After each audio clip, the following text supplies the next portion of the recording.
It's tough. It's a task. Janae Anderson joins us live from PC Laptops. Janae, it also means a lot more internet usage. Yeah, that's right, guys. With everyone working from home, with school at home, everything is kind of starting to get bogged down a little bit. You might be noticing some slower internet speeds. This could also be because of another problem, another virus going around, and that's viruses on your computer. I'm here with Dan Young. He's the owner of PC Laptops.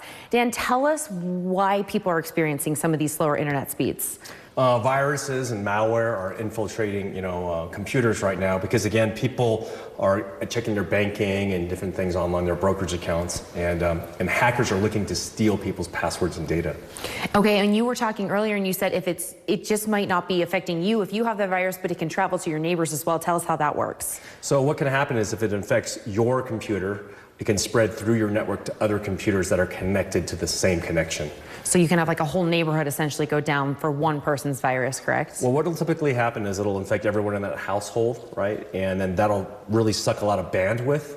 And if multiple people in the neighborhood are having that same problem, though, it can tax the system pretty heavy. So who could be susceptible or vulnerable to this? Is there anything on your computer that can cause you to get these viruses? Tell us about that. So typically when you check your email and things like that, if you see an attachment you don't recognize and things like that, some websites also can affect your computer as well. And if you don't have virus and malware protection software, you can be pretty vulnerable. And you also said earlier if you were running Windows 7 still, that makes you an easy target as well, correct? Right, because Windows 7, Microsoft has stopped all security updates to Windows 7.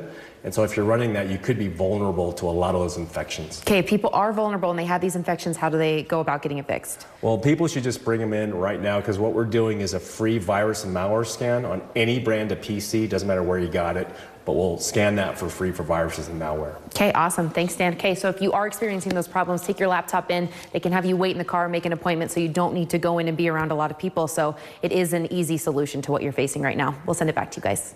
Thanks, Janae. Well, providing